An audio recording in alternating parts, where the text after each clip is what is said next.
dah sebut perbincangan para ulama. Tafsir ni dia lebih detail lagi. Dia lebih terperinci lagi. Tafsir biasa dia bincang tentang masuk perkataan-perkataan. Dia bincang pasal ilmu bahasa Arab di dalam ayat-ayat tertentu. Tafsir juga dia bincang tentang ayat-ayat nuzul dan seumpamanya. Tadabbur ni pula dia tidak menjurus ke arah tu. Tapi nak tadabbur dia perlu berdasarkan tafsiran yang tepat terhadap ayat-ayat Al-Quranul Karim. Dan ambil ayat, sesuatu ayat Al-Quran nak tadabbur, kita kena mengambil daripada tafsir yang tepat. Kalau tidak, dia akan menyebabkan tadabbur kita akan terpesong dan seumpamanya. Tadabbur biasa boleh dilakukan oleh mana-mana orang yang baca Quran. Dan tadabbur ni dia pula ada dua. Ada tadabbur terhadap ayat-ayat hak zahir, ada tadabbur terhadap ayat-ayat yang sukar untuk difahami. Sebab dalam Quran sendiri pun ada ayat-ayat hak mudah untuk difahami, ada ayat-ayat yang sukar untuk difahami. Jadi peringkat kita nak tadabbur, pertama kita kena memahami tafsir dia. Memahami tafsir bukan bermaksud kita kena pergi ngaji bahasa Arab dulu, kita kena mengaji ilmu nahwu ke sarah ke untuk kita menafsir. Kita bukan nak menafsirkan Al-Quran, kita nak tadabbur Al-Quran. Al-Quran, tadabbur ni adalah menurut Syekhul Islam Ibn Taymiyah, tadabbur ni adalah hasil daripada tafsir. Untuk kita dua perkara tadabbur. Pertama, untuk kita beriman dengan ayat tersebut. Yang kedua, tadabbur untuk kita beramal dengan ayat tersebut. Contoh mudah saya sebut. Mana-mana ayat kita jumpa Allah Ta'ala sebut Wallahu ghafurur rahim. Allah Ta'ala Maha Pengampun, Allah Ta'ala Maha Rahim, Maha Pengasih. Dari sudut tadabbur, kita beriman itu sifat Allah Subhanahu Wa Ta'ala. Kita meyakini Allah Ta'ala Dia Maha Pengampun, apa dosa saja Allah Ta'ala ampunkan dosa. Kecuali dosa-dosa tertentulah yang Allah Subhanahu Wa Ta'ala sebut di akhirat. Di dunia, apa saja dosa, bila kita mohon keampunan kepada Allah, maka dia terima. Itu keyakinan kita terhadap ayat tersebut. Dari sudut amalan pula, bila kita tahu Allah Ta'ala ni Maha Pengampun, lalu kita minta ampun kepada Allah. Kita sentiasa minta bertaubat kepada Allah. Kita sentiasa beristighfar kepada Allah Subhanahu Wa Ta'ala. Itu hasil daripada kita tadabbur. Ada pun tafsir, dari sudut ilmu tafsir, dia berbicara pula. Ghafur tu atau wazan gap dia pula. Gap dia maksud dia. Dari sudut bahasa Arabnya, dari sudut sarahnya. Itu perbincangan dari sudut ilmu tafsir. Jadi hak ni kita kena faham dengan baik. Dan seterusnya, kita kena faham bahawa tadabbur dia satu benda yang kita tak boleh nak terlalu ikut akal kita bagaimana kita nak tadabbur tanpa panduan kepada ilmu tafsir. Sebab itulah ada golongan yang sesat kerana meletakkan tadabbur, dia faham dan dia amal ayat tadi, tapi dia tersilap dalam memahami dan beramal. Contohnya apa dia? Orang dia sebut sama. Dia ambil ayat wa'bud rabbaka hatta ya'tiyakal yaqin. Sembahlah Tuhan kamu hingga mari kepada kamu yakin. Hingga mari kepada kamu yakin. Dia faham ayat tadi. Dia beriman dengan ayat tadi. Dia pegang sungguh-sungguh. Dan dia beramal dengan ayat tersebut. Sedangkan pemahaman dia salah. Pemahaman lagu mana? Dia kata bila siapa sudah tak yakin, maka tak perlu dah beramal. Tak perlu dah beribadat. Sebab Allah Ta'ala kata, wa'bud rabbaka hatta ya'tiyakal yaqin. Sembahlah Tuhan kamu, beribadahlah siapa yakin. Maksud bila yakin, tak perlu dah. Dan benda ni memang wujud berlaku. Saya ingat aku orang duduk kat Oyak je. Ada bekas pelajar. Dia mari jumpa saya. Dia tanya persoalan ni. Ustaz, bagaimana dia dengar ada orang kata ni Ustaz? Ada Ustaz hok dia ngajar dia ni, kata bila kita sudah sampai tak yakin, kita tak perlu dah beribadat. Tu hasil apa dia? Hasil daripada tadabbur yang mari daripada tafsiran yang salah. Jadi tadabbur perlu kepada tafsiran yang betul terhadap ayat tersebut, barulah kita boleh masuk kepada ilmu tadabbur tadabbur ayat-ayat tersebut. Ni tuan-tuan boleh tengoklah mukaddimah telah dibuat oleh Syekh. Sebenarnya dia suruh apa kita ni? Dia bagi cara lagu mana nak apa hadis-hadis hak dia bawakan di dalam kitab ini. Bab yang pertama dia buat babul ikhlas.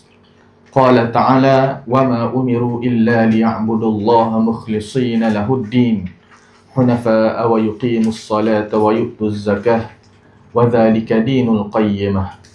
Allah Ta'ala berfirman, dan mereka tidak diperintahkan melainkan supaya mereka menyembah Allah dengan mengikhlaskan agama baginya dalam keadaan lurus dan mendirikan solat serta menunaikan zakat, dan yang demikian itu adalah agama yang lurus. Al-hadith al-awwal, hadis yang pertama. InsyaAllah kita mungkin akan ambil 3 siri untuk kita nak habiskan semua hadis-hadis di dalam kitab ini. Hadis pertama, an Umar ibn al-Khattab radhiyallahu anhu qala Rasulullah sallallahu alaihi wasallam, innamal a'malu binniyah wa innama likulli imri'in ma nawa. Faman kanat hijratuhu ila Allah wa rasulih fahijratuhu ila Allah wa rasulih wa man kanat hijratuhu ila dunya yusibuha aw imra'atin yankihuha fahijratuhu ila ma hajara ilaihi, muttafaqun alaih. Hadis pertama yang Syekh bawa daripada kitab beliau ini adalah hadis yang kita dengar sama, iaitu hadis berkenaan niat. Panjanglah kalau kita nak hurai satu persatu hadis berkenaan niat ni. Kenapa beliau bawakan hadis ni hadis yang pertama? Sebab nak supaya niat kita betul. Kita nak belajar tadabbur ni sebab apa? Gapo dia tujuan kita belajar tadabbur? Manusia ni dia mari tempat yang sama, dia belajar benda yang sama, tapi niat berbeza. Orang mari semaya masjid yang sama, menjadi makmum kepada imam yang sama, tapi niat mereka berbeza. Bila niat berbeza, maka pahala juga akan berbeza. Hak ni mari memang betul-betul kerana dia nak semaya, maka dia dapat pahala dia. Hak ni mari kerana tugas semaya juga, tapi kerana tugas. Kalau tak tugas, mungkin dia tak mari, maka berbeza. Jadi kita kena tanya, kita nak mengaji ilmu tadabbur, kita nak baca tadabbur, sebab apa kita nak belajar tadabbur? Adakah kita nak belajar tersebut kerana bila aku belajar aku boleh ilmu. Bila boleh ilmu, aku boleh tulis buku. Bila boleh tulis buku, aku boleh pitih. Ada juga orang yang memikir lagu tu, boleh pitih banyak. Ada orang dia belajar, aku belajar ni sebab apa? Sebab nak suhu. Sebab orang suka dalam ilmu tadabbur ni. Bila aku belajar juga, aku akan lebih berbanding orang lain. Orang akan puji aku. Atau kita belajar ni kerana kita nak mendapat rahmat daripada Allah Subhanahu Wa Taala. Aku ngaji tadabbur ni sebab aku nak mendapat petunjuk daripada Allah Subhanahu Wa Taala. Gapo kita akan dapat bergantung kepada niat kita. Kalau niat kita kerana nak habuai dunia, kita akan boleh ngaji ilmu tadabbur, boleh tulis buku, jual habis laku, boleh pitih banyak. Kalau itu tujuan kita. Kalau tujuan kita belajar tadabbur kerana kita nak mendapat hidayah daripada Allah Subhanahu Wa Taala, kita nak petunjuk daripada Allah Subhanahu Wa Taala, kita nak ambil pengajaran supaya kita ni boleh hidup atas dunia melalui jalan yang betul, maka Allah Taala akan beri apa kita niat. Jadi semua tu bergantung kepada niat belaka. Sebab kita belajar, kita masuk universiti, semua masuk kelas sama, tapi berbeza niat. Ada orang ni masuk tu kerana nak kerja. Ada orang yang masuk kerana mak ayah suruh. Ada orang yang masuk kerana betul-betul nak ilmu. Semua manusia akan dinilai berdasarkan niat mereka. Kalau niat dia kerana Allah Subhanahu Wa Taala, Memang dia belajar tadabbur ni semata-mata kerana nak Allah Ta'ala bimbing dia. Nak Quran bimbing dia. Nak jadi orang yang betul, jadi orang baik. Maka dia akan mendapat apa yang dia niatkan tersebut. Dua syarat. Orang yang nak tadabbur, al-mutadabbir. Orang yang nak tadabbur ni dia kena ada dua syarat. Hak lain tu banyak lagi. Dia kena ada dua syarat. Pertama, dia kena ada hudurul qalb. Dalam kita nak tadabbur. Orang yang nak tadabbur tadi. Hudurul qalb. Iaitu hati dia ni kena hadir. Hati dia kena fokus. Bila nak tadabbur, kena fokus. Fokus ni bila? Bila memang betul-betul kita nak kerana Allah Subhanahu Wa Taala. Kalau kita mari dengan tujuan kita nak selain daripada Allah Subhanahu Wa Taala, maka akan banyak hilang fokus kita dalam nak tadabbur tersebut. Hudurul qalb. Hati kita kena hadir. Kita duduk di dalam majlis ilmu, hati kita juga kena duduk dalam majlis ilmu. Kadang-kadang ada orang dia tubuh dia duduk dalam majlis ilmu. Hati dia duduk mana? Hati dia duduk shopping mall, baju raya tak beli lagi. Sekut raya tak beli lagi. Atau sekut raya tak buat lagi. Tubuh dia duduk dalam majlis ilmu, majlis tadabbur. Tapi hati dia berada di tempat yang lain. Kerana hati dia tak mari sekali. Dia tak bawa sekali hati dia. Dia tinggal hati dia di tempat lain. Maka orang yang lagu ni dia tidak akan mendapat maksud yang sebenar untuk tadabbur tersebut. Yang kedua, orang nak tadabbur dia kena husnul qasd. Kena niat baik kita sebut tadi. Inilah syarat utama, syarat paling asas apabila seseorang nak tadabbur. Kerana itulah penulis kita dia bawa hadis ni yang pertama. Kalau duk bicara panjang-panjang, sebab itulah ulama-ulama bila nak buka kitab dia akan tulis hadis ni hadis pertama. Imam Bukhari sebelum nak baca bab semaya, bab puasa, bab wuduk, dia akan bawa hadis ni. Sebab apa? Kalau kita semaya, puasa, buat amal ibadat, kita buat laksana ke hak Tuhan suruh buat, tapi bukan kerana Allah, maka tidak ada nilai apa kita buat. Faja'alnahu haba'an mansura. Di hari akhirat kelak, hak semua tak akan jadi debu-debu yang bertebangnya. Nampak supaya banyak pahala di akhirat. Tiba-tiba bila kita nak pergi, tak boleh nak pergi. Jadi debu yang bertebangnya. Inilah hak kita bimbang sekali. Ngaji tadabbur dah puluh-puluh tahun dah ngaji. Setiap kelas tadabbur pergi semua. Tapi pergi kerana niat lain. Maka sia-sia saja. Kita habis masa lagi, habis pitih lagi, habis nak mari minyak kereta lagi, kena tinggal lagi benda-benda lain. Tapi kita mari bukan kerana niat, kerana Allah. Maka bimbang gapo hak kita dapat tersebut tidak diberikan oleh Allah Subhanahu Wa Taala dengan sepenuhnya. Sebab itulah dia bawakan hadis ini sebagai hadis yang pertama di bawah kitab beliau ini. Saya tidak panjanglah hadis ni. Sebab hadis ni dia banyak, semua dah kita telah dengar, banyak kali dah kita dengar disyarahkan oleh mana-mana ustaz dan asatizah. Hadis yang kedua, bab yang kedua dia buat babul istima', iaitu bab mendengar. Qala ta'ala wa idza quri'al qur'anu fastami'u lahu wa ansitu la'allakum turhamun. Surah Al-A'raf ayat 204. Dan apabila Al-Quran itu dibacakan, maka dengarlah akan dia serta diamlah, supaya kamu beroleh rahmat. Jadi bab seterusnya dia buat, selepas kita betul dah niat kita, anggota dalam kita, yang kedua anggota luar pula kita kena betul. Gapo dia anggota luar yang paling besar sekali? Anggota luar paling besar sekali adalah dengar. Telinga kita. Ni satu benda yang paling besar dalam kita nak tadabbur. Anggota yang paling memberikan kesan kepada kita dalam kita nak tadabbur ialah mendengar. Sebab itulah kita akan tengok bagaimana Nabi sendiri pun mendengar ayat-ayat dibacakan kepada Nabi. Dan bila kita dengar ni, sama ada kita sendiri baca atau dengar ni dibacakan kepada kita. Bila sesuatu ayat Quran dibacakan kepada kita, kalau kita sendiri baca, kita dengar dah lah. Kalau Quran dibacakan kepada kita, maka dua adab yang kita kena jaga. Hak Allah Ta'ala sebut sini. Pertama, istami'u. Istima'. Kita kena dengar. Istima' ni maksud kita dengar dengan penuh perhatian. Dengar dengan penuh fokus. Gapo ayat Quran tu nak sebut. Kadang-kadang dengar juga, tapi dengarlah kadar lagu tu. Dengar dengan fokus, kita memahami betul. Setiap ayat-ayat dibaca, setiap huruf-huruf disebut. Yang kedua, wa'ansitu. Kita kena dia. Kadang-kadang dengar juga, tapi bila-bila buah. Ada juga.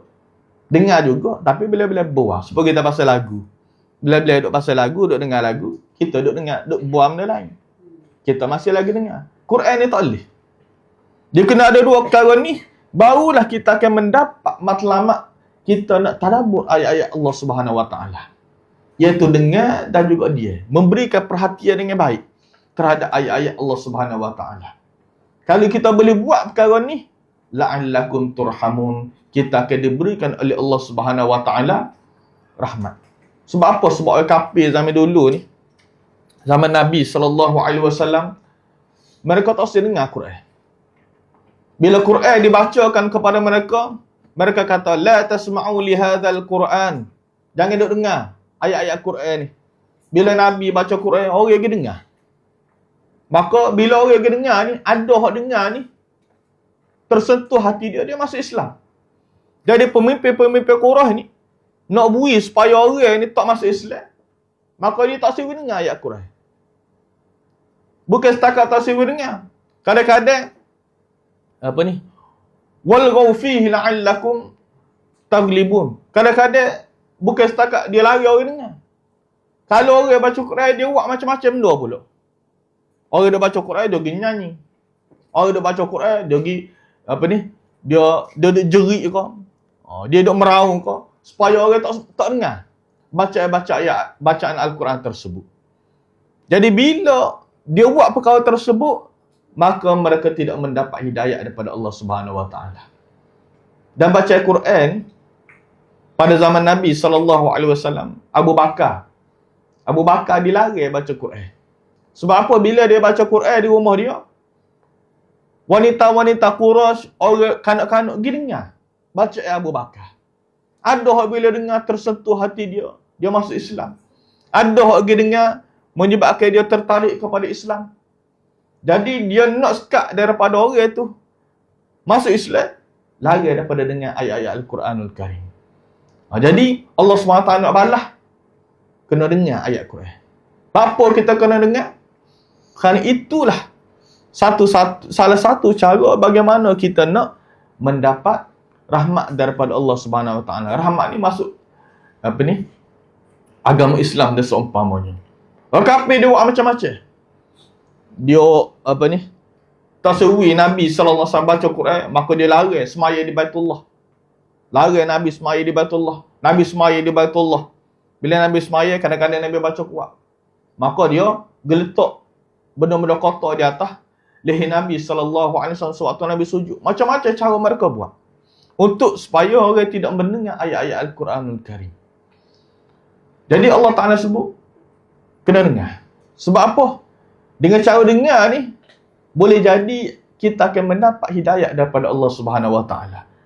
Sebab tu bila Quran dibaca, kita kena dengar dengan molek. Adat kita kena dengar dan kita kena dia. Ni kita learn ni kadang-kadang adat dengan Quran tak tahu mana. Sebab itulah kita tak boleh. Sebagai ulama tak suka kita pasal Quran, kita baca Quran di tempat-tempat yang tidak sepatutnya. Tempat-tempat orang bising. Tahu dah tu tempat bising, kita pergi baca Quran. Contoh pasar tak. Kita supaya orang dapat keberkatan kita nak.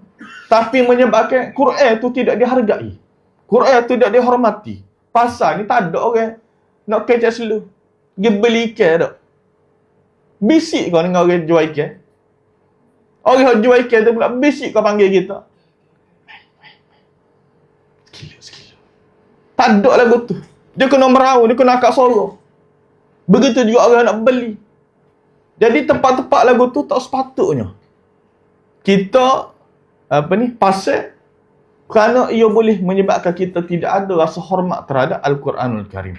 Mula-mula kita bahasa bersalah kalau kecek. Lama-lama dia biasa kan. Pasal Quran pun kita tak bahasa gapo.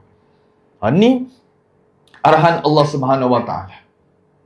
Dan kita boleh tengok ada orang ni bila dengar Quran masuk ke dalam hati dia. Quran betul menyebabkan dia berubah. Allah Taala mari cerita jin tak. Cerita jin. Dari mana jin ni masuk Islam kerana dengar Quran. Allah Ta'ala sebut dalam surah Al-Jin, Qul uhiya ilayya annahu istama'a nafarun minal jin faqalu inna sami'na Qur'anan ajaba yahdi ila rusydi fa'amanna bih walan nusyrika bi rabbina ahada. Allah Ta'ala kata, Qul uhiya ilayya annahu istama'a nafarun minal jin. Wahai Muhammad, ceritalah. Ketika mana ada sekumpulan jin ni dengar Nabi baca Quran. Panjanglah riwayat tersebut, cerita tersebut. Ada yang kata riwayat tersebut berlaku ketika mana jin ni dia biasa naik ke langit. Naik ke langit, dia dengar berita-berita. Bila Nabi SAW diutuskan ke dunia, maka berita langit ini terputus. Jin tak boleh nak naik. Bila tak boleh nak naik, maka jin ni buat mesyuarat. Bicara apa kita tak boleh nak dengar seperti sebelum ni. Sama ada benda hak molek berlaku atau benda hak tak molek berlaku. Jadi ketua jin ni kata kita pergi cari apa sebab. Hak ni pergi situ, hak ni pergi sini. Jadi ada kumpulan hak duk cari ni. Waktu tu Nabi tengah semaya. Nabi semaya, Nabi baca Quran. Dia berhampiran dengan pasar Ukaz. Jadi jin pun dengar. Dan sebagai rakyat sebut semaya subuh. Bila jin dengar, dia pun balik. Dia kata, Inna sami'na Qur'anan ajaba. Kami dengar baca Al-Quran yang sangat agung, sangat ajaib. Yang mana yahdi ila rusdi fa'amanna bih. Quran tersebut menunjukkan kepada kita kepada kebenaran. Jin pun kata fa'amanna bih. Kami pun beriman. Walan nusyrika bi rabbina ahada. Dan kami tidak syirik kepada Allah Subhanahu Wa Taala. Jin hasil daripada dia dengar tadi, dia beriman. Jin kita kata jahat, bila dengar Quran dia dengar molek. Bila dia bacakan Al-Quran dia dengar molek. Kita lebih pada jin kadang-kadang. Orang dah baca Quran pun kita duk ya. Orang dah baca Quran pun kita duk bising. Wahbah Zuhaili, Dato' Wahbah Zuhaili dia sebut, antara perkara kita kena belajar dengan jin. Yang mana Allah Ta'ala sebut dalam surah yang lain. Allah Ta'ala sebut, wa idh sarafna ilayka nafaran minal jin yastami'una al-Qur'an falamma hadaruhu qalu ansitu falamma qudiya wallaw ila qaumihim munzirin. Jin dengar Quran juga. Bila dia dengar Quran, maka dia ayat kesayangan dia ansitu. Dia dengar gapo dia baca tadi.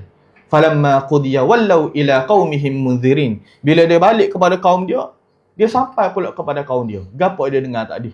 Dia bui para amarai hak aku dengar tadi tentang azab. Maka dia bui amarai kepada kaum-kaum dia pula. Hak ni jin. Wabu Zaili kata ini adab yang kadang-kadang manusia pun tak ada. Sebahagian manusia pun tak ada adab ni. Yang mana adab tersebut ada pada jin. Tuhan awak mari cerita pasal jin supaya kita belajar adab daripada dia. Kita duk kata dia jahat, kita duk takut kau dia. Kita duk kata macam-macam kau dia. Ada benda kita boleh ambil daripada mereka. Hadis yang kedua, Al-Hadis Al-Thani an Sa'id ibn Jubair rahimahullah ta'ala an Ibn Abbas radhiyallahu anhuma fi qawlihi la tuharrik bihi lisanaka lita'jala bih. Qala kana an-nabiy sallallahu alaihi wasallam yu'aliju min at-tanzil shiddatan kana yuharriku shafatayhi faqala li Ibn Abbas ana uharrikuhuma kama kana Rasulullah sallallahu alaihi wasallam yuharrikuhuma. Faqala Sa'id ana uharrikuhuma kama kana Ibn Abbas yuharrikuhuma faharraka shafatayhi. فأنزل الله تعالى لا تحرك به لسانك لتعجل به إن علينا جمعه وقرآنه قال جمعه في صدرك ثم تقرأه فإذا قرأناه فاتبع قرآنه قال فاستمع وأنصت ثم إن علينا أن تقرأه قال فكان رسول الله صلى الله عليه وسلم إذا أتاه جبريل استمع فإذا انطلق جبريل قرأه النبي صلى الله عليه وسلم كما أقرأه. رواه مسلم. Hadis yang kedua diriwayatkan daripada Ibn Abbas.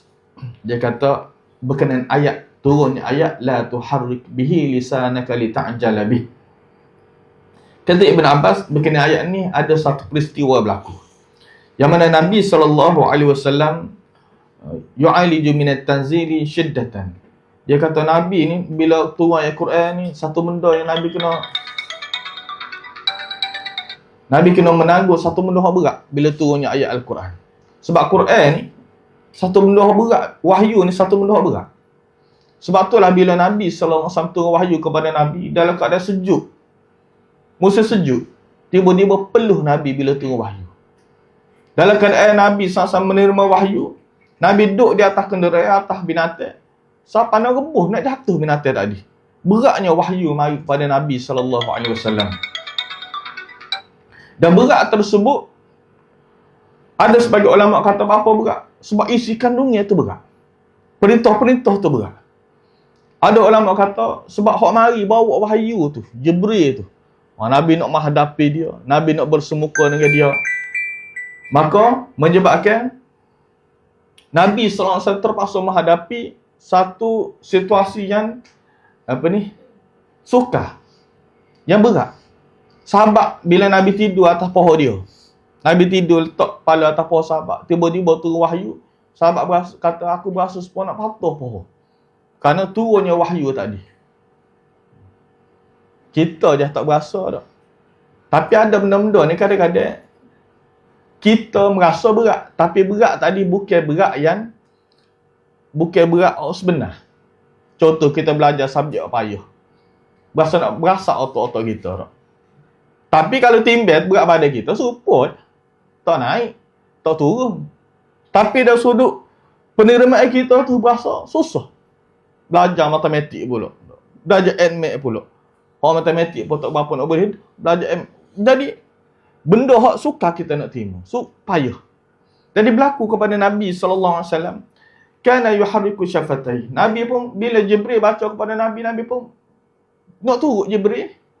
Jibril tak habis lagi baca, Nabi tak turut. Nabi gerakkan bibir Nabi. Nabi tidaklah kuatkan, Nabi gerakkan bibir Nabi nak turut gapo baca Jibril AS. Ibn Abbas pun dia tunjuk bagaimana gerak Nabi gerak bibir tadi. Lepas tu anak murid dia berkata, anak murid dia ni Sa'id bin Jubair pun tunjukkan cara tersebut kepada anak murid dia. Ni dia panggil al-musalsal bitahrik asyafatain, dia panggil. Dalam satu ilmu hadis, janda hadis dia panggil musalsal, gerak dua bibir. Saya ambil hadis ni daripada guru kami Syekh Umar Al-Hudushi. Bila dia baca, dia tunjuk bagaimana gerak bibir tadi. Cuma sebagai ulama kata tak, dari sudut tasalsul dia tadi, dari sudut berantai dia tu tidak sabit lah. Lalu Ibn Abbas tunjuk, dia kata fa anzalallahu ta'ala la tuharrik bihi lisanaka lita'jala bih. Bila Nabi gerakkan bibir Nabi tadi, Jibril baca, Nabi duk turut. Dengan menggerakkan bibir tadi, maka turunlah ayat Quran, la tuharrik bihi lisanaka lita'jala bih. Wahai Muhammad, janganlah kamu gerakkan lidah kamu, mulut kamu lita'jala bih, sebab kamu nak cepat, nak ambak gapo hak Jibril baca tadi. Sebab apa? Inna alaina jam'ahu wa qur'anah. Sebab kamilah hak akan himpunkan dia dalam dada kamu hingga kamu boleh baca balik selepas mana Jibril selesai baca. Nabi bimbang kalau dia tak turut lagu tu gak, kalau Jibril habis baca, Nabi tak ingat dah. Sebab kita lah kalau dia baca kita gak dah. Kita nak turut sebab apa? Sebab takut dia habis baca, kita pun tak ingat dah. Kalau kita, Nabi tak, Allah Ta'ala telah janjikan. Walaupun Nabi tak buat lagu tu pun, Allah Ta'ala masih lagi takkan Quran dalam hati Nabi. Jibril habis baca pun Nabi boleh ingat lagi baca ayat Al-Quran tersebut. Wa Qur'anahu qala jam'uhu fi sadrika thumma taqra'ahu fa idza qara'nahu fattabi' Qur'anah. Bila kami selesai baca, dia kata, qala fastami' wa ansi. Bila Jibril baca, mau kena dengar molek. Nabi kena dengar molek dan Nabi kena diam. Thumma alaina an taqra'ahu. Kemudian Allah Ta'ala akan himpunkan Quran tadi dalam dada Nabi sallallahu alaihi wasallam. Nabi boleh baca ayat-ayat tersebut seperti mana Nabi nak. Fakana Rasulullah idza atahu Jibril.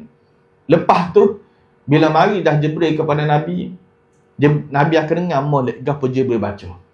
Apabila selesai Jibril baca, Jibril pergi, maka Nabi pun baca balik gapo Jibril bacakan kepada Nabi sallallahu alaihi wasallam. Nak ayat istima', nak ayat dengar dengan baik. Kalau kita tak dengar dengan baik, bukan setakat Quran, gapo-gapo sekalipun kita tak akan dapat.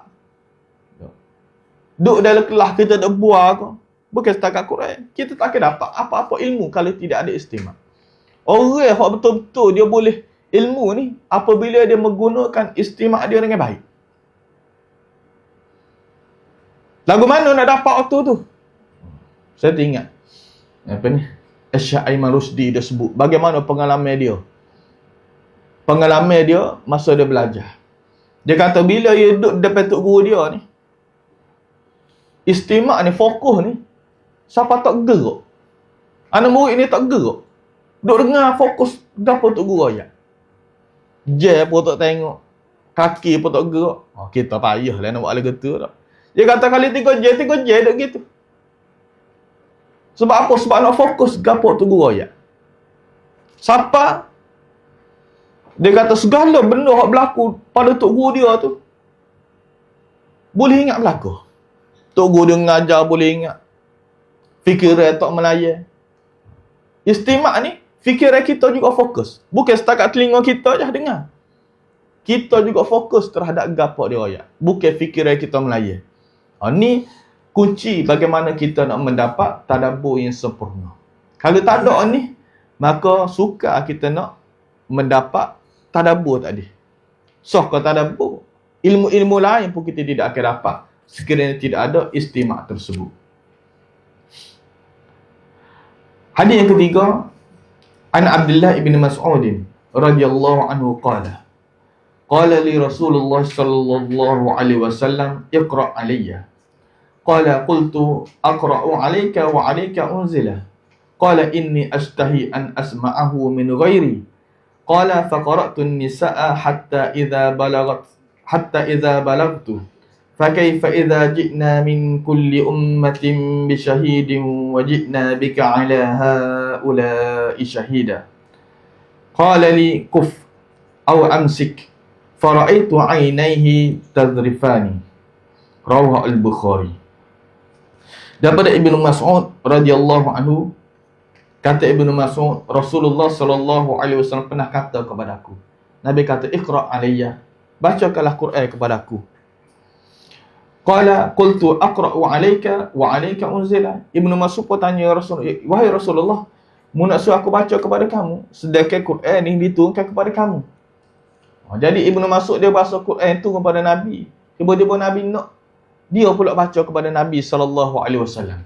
Dia masa satu benda hak penghargaanlah kepada dia. Patut Nabi hak baca kepada dia kalau biasa. Ni bila Nabi minta dia baca, anggap satu benda hak istimewa kepada dia. Dan ini cara kita belajar. Nabi nak ajar cara kita belajar. Belajar ni tak seperti tok guru saja. Tok guru duk kecek, tok guru duk kecek. Kadang-kadang anak murid tu juga kena.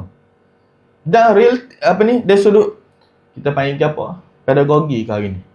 Istilah dia ada. Cara mengajar tadi. Guru ni ni pun diguna cara lagu tu. Kadang-kadang guru mengajar. Kadang-kadang guru suruh pelajar present, pelajar buat pembentangnya. Pelajar pula royak. Dalam ilmu hadis juga perkara sama berlaku. Ada kadang-kadang hadis tu tok guru buat baca.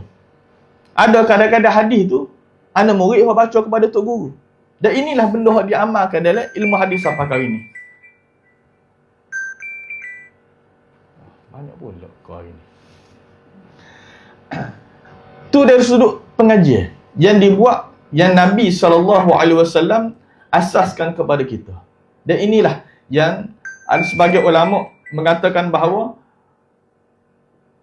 antara sebab kenapa Nabi suruh Ibnu Mas'ud baca ni, sebab nak meletakkan satu sunnah.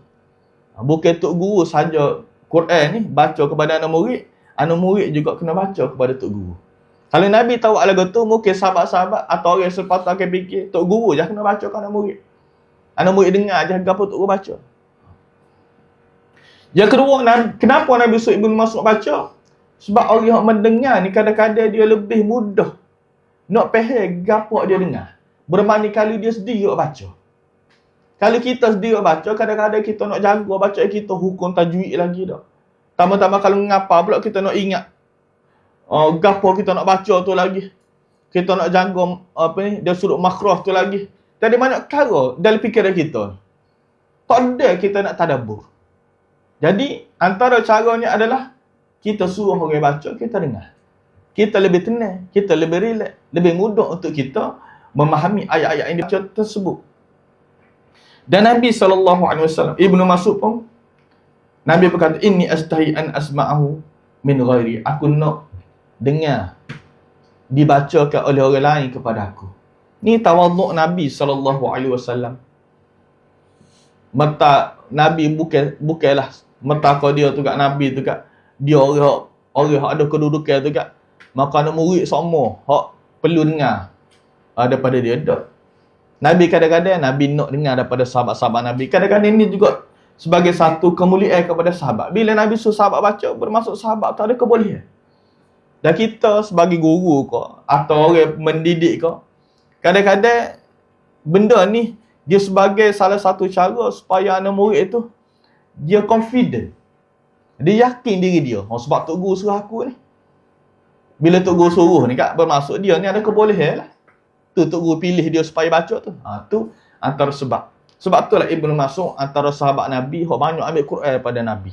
Yang Nabi suruh siapa ambil baca Quran daripada Ibnu Mas'ud radhiyallahu anhu. Kata Ibnu Mas'ud, aku membaca surah An-Nisa. Apabila sampai pada ayat فَكَيْفَ إِذَا جِئْنَا مِنْ كُلِّ أُمَّةٍ بِشَهِيدٍ وَجِئْنَا بِكَ عَلَى هَؤُلَاءِ شَهِيدًا.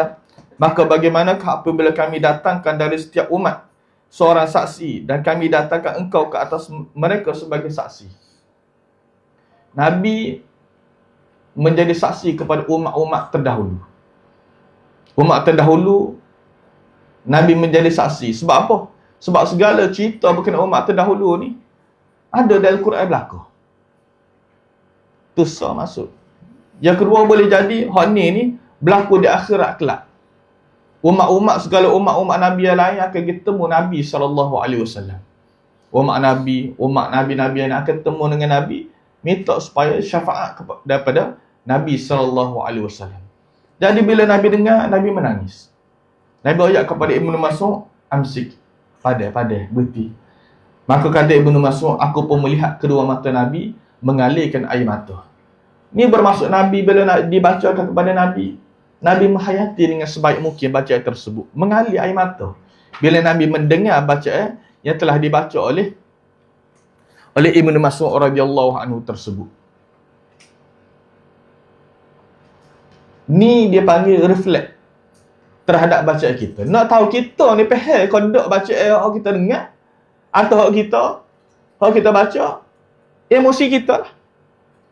Kalau emosi kita sama je, baca ayat neraka pun sama, baca ayat syurga pun sama, baca ayat Allah Ta'ala tegur kita pun sama, Allah Ta'ala tegur kafir pun sama, bermaksud kita ni tidak memahami apa kita baca. Bermaksud kita tidak mencapai lagi tadabbur tersebut.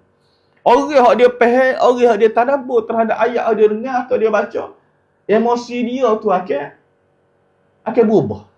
Mari ayat syurga dia berasa nak ke syurga. Mari ayat tentang neraka, dia berasa takut, dia berasa sedih. Mari ayat tentang rahmat, dia akan minta rahmat daripada Allah. Mari ayat neraka, dia akan minta perlindungan kepada Allah. Ni dok. Mari ayat mana-mana supos senyap aja kita. Tak ada reaksi terhadap ayat-ayat yang dibacakan kepada kita. Itu menunjukkan bahawa kita tidak dapat memahami dengan baik ayat-ayat yang dibaca tersebut. Imam Ghazali sebut, bila dibacakan ayat Quran ni, maka kita kena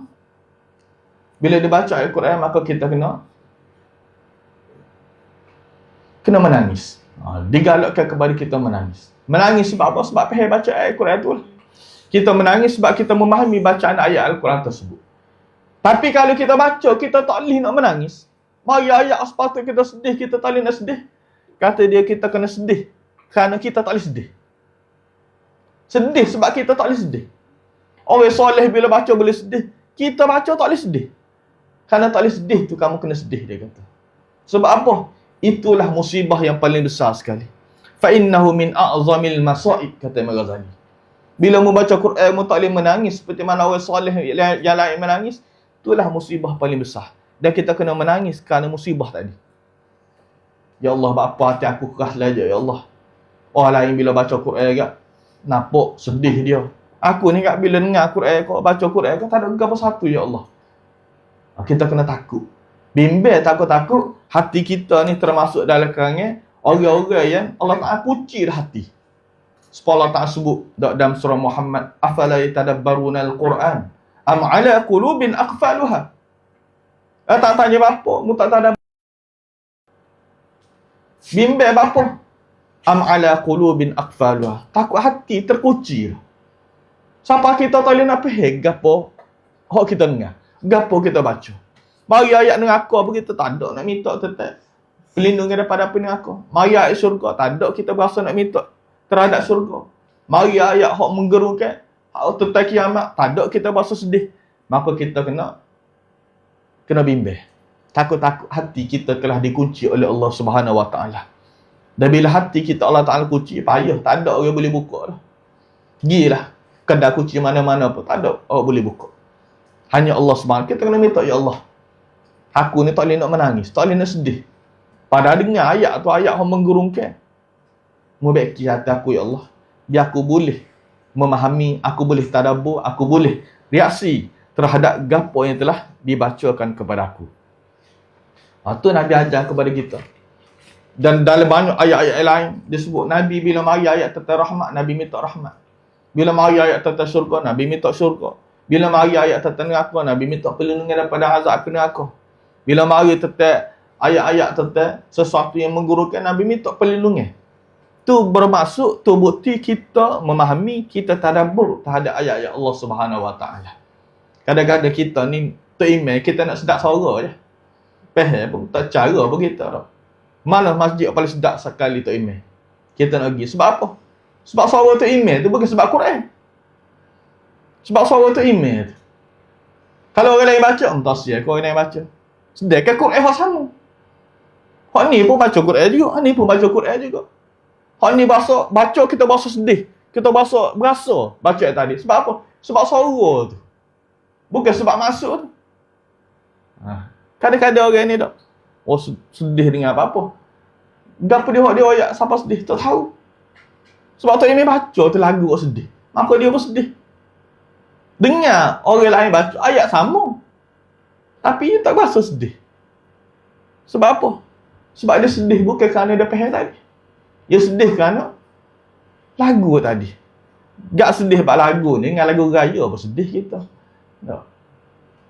Tu benda yang kita kena baiki hati kita apabila sampai pada tahap tersebut. Orang yang boleh baca Quran, dia dengar Quran, hati dia boleh tersentuh dengan baca Quran, bermaksud hati dia masih lagi hidup.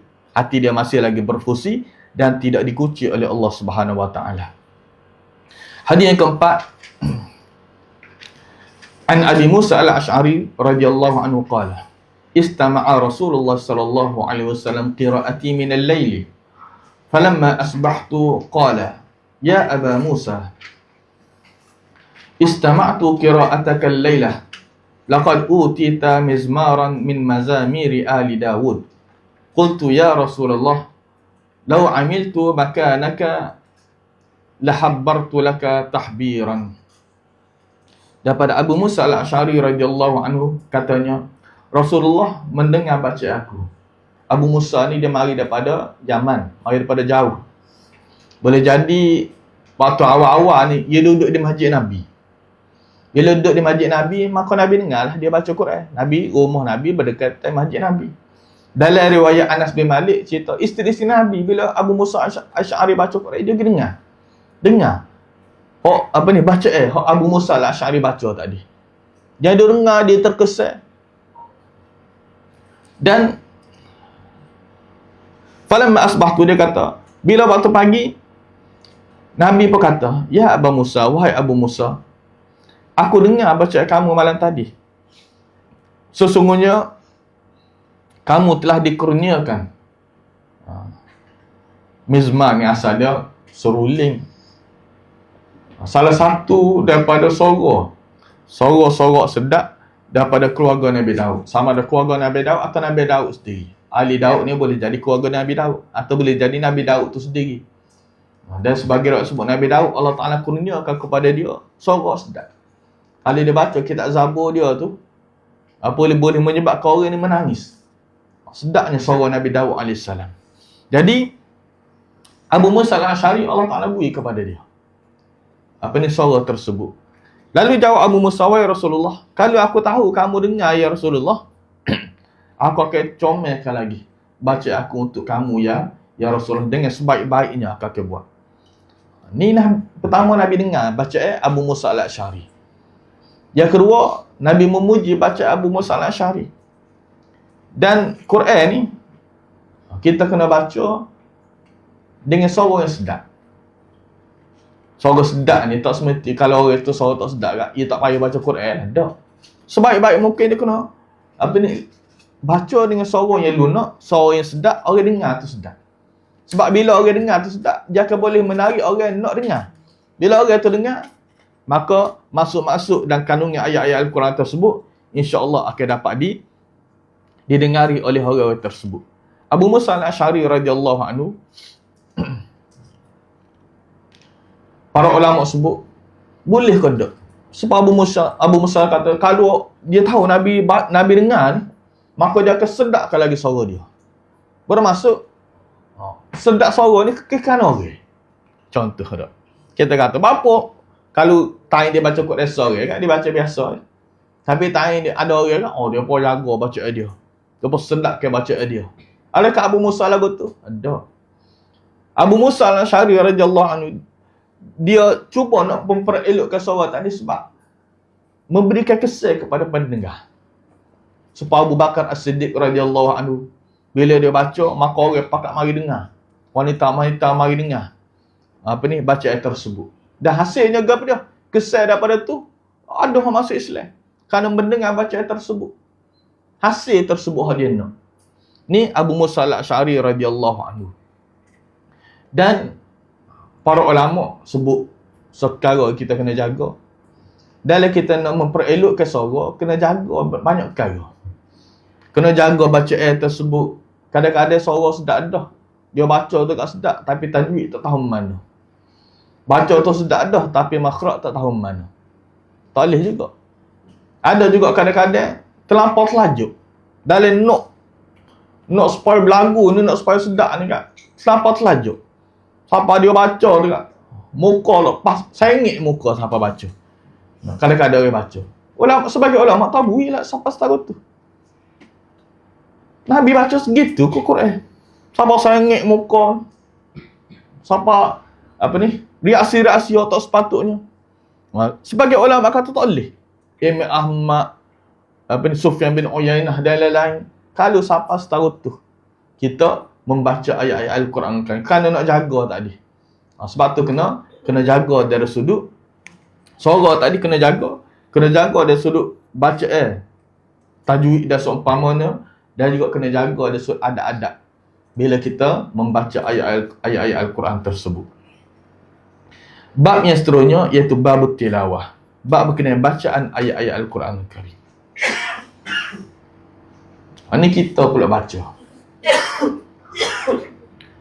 Firman Allah Ta'ala, qala Allah Ta'ala, alladzina atainahumul kitaba yatlunahu haqqa tilawatihi ulaika yu'minuna bihi wa man yakfur bihi fa ulaika humul khasirun. Orang-orang yang kami berikan kitab kepada mereka, mereka membacanya dengan bacaan yang sebenarnya. Mereka itulah orang-orang yang beriman kepadanya, dan sesiapa yang mengingkarinya, maka mereka itulah orang-orang yang rugi. Baca ni lagu mana baca Quran? Dia sebut haqqa tilawati. Dan Quran sebut yatlunal kitab haqqa tilawati. Yatlunal kitab yatlunahu haqqa tilawati. Dia baca Quran dengan sebenar-benar baca. Lagu mana haqqa tilawati ni? Adakah sekadar baca je? Dan Quran ni kita kena ingat beberapa perkara. Pertama, kita kena ingat bila kita dengan Quran ni, dia tidak satu level saja. Dia ada beberapa level. Level kita dengar, level kita baca, level kita hafal, level kita tadabbur, level kita memahami. Semua tu perlu berlaku. Semua tu kita perlu capai berlaku. Tak memadai sekadar kita baca semata-mata. Ada orang ni dia kadang belajar baca dah. Pehedok. Boleh pahala juga kita akan tengok ada di depan ni. Atau boleh pahala juga. Tapi masuk Quran yang sebenar ni, hak kemucuk kepada gapo kita nak daripada Quran ni adalah kita nak beramal dengan isi kandungan Al-Quran tadi. Kalau sekadar kita baca, kita tak faham, Quran tidak akan memberikan apa-apa kepada kita. Bolehlah pahala kita baca tadi. Itu kita boleh. Tapi masuk, kemucuk kepada masuk Al-Quran tadi. Nak supaya kita beramal dengan isi kandungan Al-Quran, kita tak boleh. Sebab tu kita boleh tengok kita pada hari ni. Baca Quran, baca. Tapi, Quran tu tidak memberikan apa-apa petunjuk kepada dia. Orang yang baca Quran dengan orang tak baca Quran serupa. Kecuali orang yang dia baca dan dia memahami dan dia beramal dengan isi kandungan ayat-ayat Al-Quran tersebut. Ini Nabi Allah Ta'ala sebut tentang orang-orang yang diberikan kitab. Sama ada orang ahli kitab. Ahli kitab. Allah Ta'ala berikan kitab kepada mereka. Dan mereka baca. Sama ada kitab tersebut. Ada sahabat-sahabat Nabi radhiyallahu anhu asal dia ahli kitab. Abdullah bin Salam sebagai contoh. Dia seorang pemimpin Yahudi. Kemudian dia masuk Islam. Bila dia masuk Islam, Quran hak dia boleh, dia haqqa tilawati. Ulama sebut gapo dah haqqa tilawati? Ada 4 kali. Pertama, dia baca tu lah. Baca tu baca. Bila sebut baca dekat tajwid kena betul, lafaz kena betul, makhraj kena betul. Tu sokar dah. Haqqa tilawati maksud dia reti makna-makna lafaz ayat tersebut. Ini peringkat pertama. Kita kena reti lafaz-lafaz. Kadang-kadang bila kita ajak, marilah kelah. Sama ada kelah tadabbur ke, atau kelah perkata ni. Harfiah. Kelah harfiah ke. Tak ramai ke. Mula-mula tu ada tempat ramai tu ramai lah. Kadang-kadang orang tak minat mana. Tapi kalau buat taranum ni, orang nak selalu. Kalau sengaja harfiah ni, biar. Jadi, hak paling asas sekali kita reti maksud-maksud tadi. Kadang-kadang kita ni dalam bab akhirat ni, kita tak berapa nak upgrade diri kita. Kalau dalam bab dunia, kita nak upgrade belakang. Dalam bab akhirat ni, kita tak berapa nak upgrade. Contoh, paling-paling kurang kita reti bacaan-bacaan dalam semaya. Kadang-kadang, kita duk baca dalam semaya, hak baca kita ke rukuk pun tak tahu apa kita baca. Hak dah baca kita ke sujud pun tak tahu apa kita baca. Padahal kita semaya 20 tahun dah. Tapi tak reti-reti lagi apa kita baca. Kita tak ada berasa aku tak sedap berasa aku duk baca-baca tak tahu apa ni. Berasa nak mengaji, nak tahu maksud dia. Orang yang betul-betul dia nak hidayat daripada Allah, dia akan berusaha. Lebih-lebih lagi Al-Quran. Baca tapi tak memahami maksud. Kalau kita tengok cerita Tamil, cerita Hindustan, tak faham maksud, tak ada subtitle. Sedap aku dok kita tengok. Orang muda lah ni tengok cerita Korea. Waktu tua dulu cerita Hindustan. Tengok cerita Korea, tak faham apa. Dia duk sedih, kita pun tak tahu apa dia sedih. Dia gembira, kita pun tak tahu apa dia gembira. Gap. Kita tidak akan berasa keseronokan. Maka kita pun cari subtitle supaya kita boleh faham. Tapi apa Quran ni kita tidak setara tu. Kita bahasa pandai dah, aku baca boleh pahala dah. Tu sekarang. So upgrade diri kita dalam bab berkenaan Quran. Yang kedua, kita kena fikir dan merenungkan ayat-ayat Al-Quran. Itu peringkat kedua.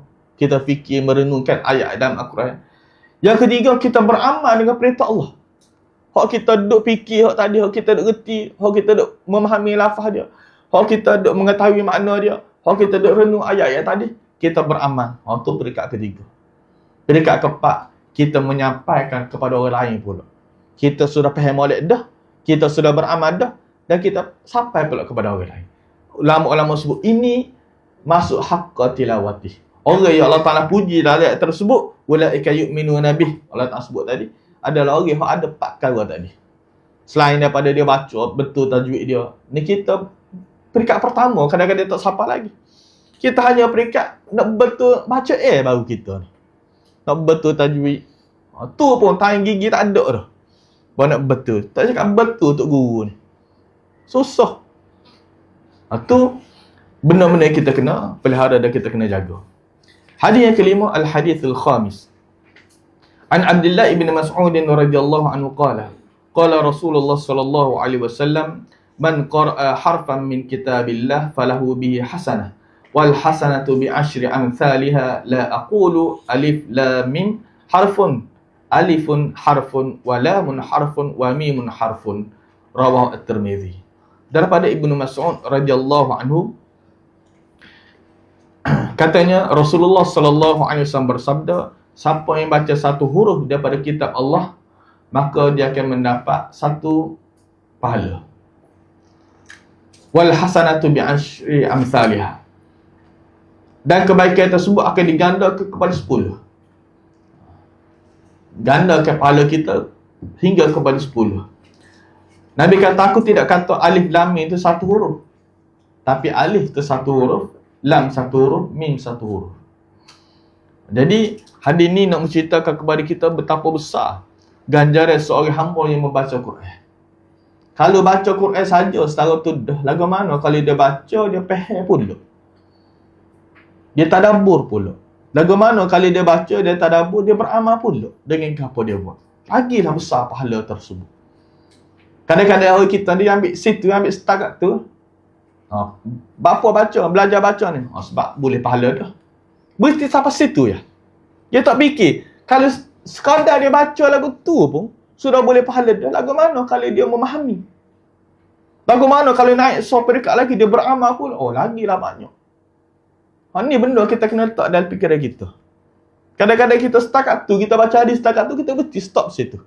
Kita tak pergi jauh lagi. Padahal adalah hadis-hadis lain yang akan disebut ni. Akan disebut hadis-hadis yang akan disebut ni, banyak kelebihan-kelebihan berkenaan orang-orang yang memahami ayat-ayat Al-Quranul Karim. Dan kita boleh tengok bagaimana Nabi SAW, ini menunjukkan istimewanya Quran. Kitab lain tak ada. Bacalah gomo setahun mana, kitab lain pun tak ada pahala setahun ni. Kita baca hadis pun sekadar baca.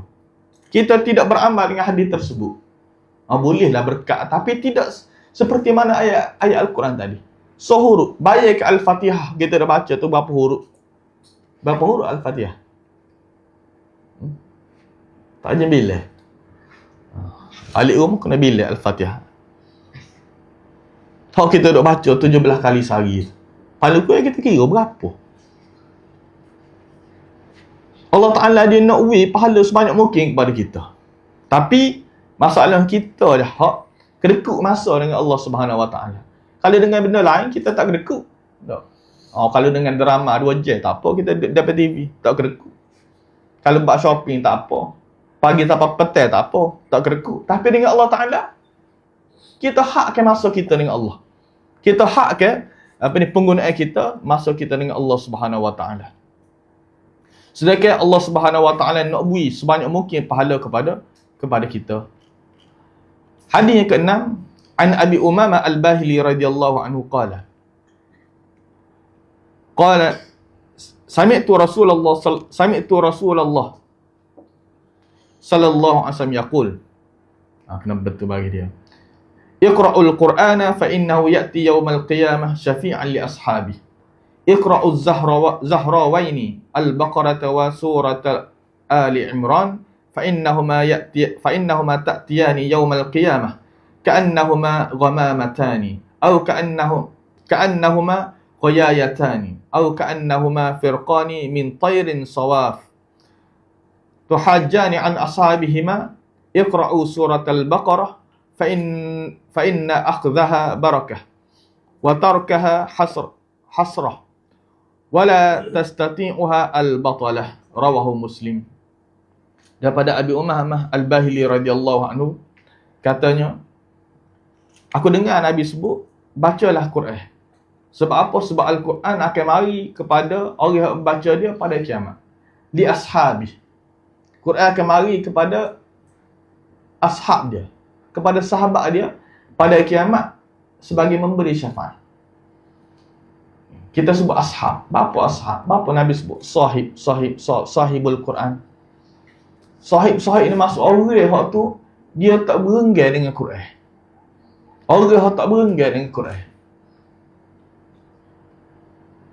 Susah kena nak jaya lagu ni. Bila sebut tak berenggan dengan Quran dia masuk dia. Syekh Mat Sarawi dia sebut tak. Nak tahu berenggan tak berenggan dengan Quran ni zaman salafus salih ni, zaman kita lagu mana? Tengok telefon. Tengok telefon. Kita tak berenggan dengan telefon. Pergi mana-mana ada telefon sama. Tobik rumah telefon, tidur telefon, nak makan ada telefon, tak berenggan. Salafus salih zaman dulu ni gitulah hubungnya dia dengan Quran. Tak berenggan. Bangun tidur ya, Quran. Siapa nak tidur semua Quran. Seperti mana kita hari ni dengan gadget, dengan telefon. Duduk sementara telefon, duduk sementara telefon. Tak putus-putus hubungan kita dengan telefon. Telefon ni menjadi sahabat kepada kita hari ni. Jadi orang yang dikatakan sahibul Quran, dia bersahabat dengan Quran. Quran ni sahabat dia. Kalau bos sehari baca 3-4 minit, boleh panggil sahabat ke lagu tu? Kita panggil rakyat baik tak? Sayang baik. Kalau berjumpa seminggu sekali, berjumpa sebulan sekali, orang tak panggil rakyat baik lagu tu. Orang panggil sahib. Sahabat ni bila dia berenggit, tak berenggit. Di situ pun dia ada, di sini pun dia ada. Hak ni, hak akan mendapat syafaat. Hak Quran nak tolong betul. Kalau bos seminggu sekali baca Quran, lagu mana kita nak dapat? Bahkan sebagai ulama kata, kenapa? Hak dia masuk ke sini, hak hafal Quran. Bukan sekadar dia baca saja. Lagilah berat kepada kita. Tuntutan dia tadi. Seluruh Al-Quran. Kemudian Nabi sebut semua Quran. Kemudian Nabi pergi khusus pula. Iqra'u Az-Zahrawain Al-Baqarah wa surah Ali Imran. Bacalah dua surah yang bercahaya. Bapa bercahaya? Sebagai ulama sebut kerana dalam tu banyak kandungan-kandungan tentang hukum hakam. Banyak kandungan-kandungan tentang petunjuk. Memberikan petunjuk, membezakan antara hak dengan batil. Beza antara ahli kitab dengan hak Islam. Jadi semua itu menjadi cahaya. Yang memisahkan antara hak dan juga batil. Sebab apa? Sebab kedua ni mari pada hari kiamat.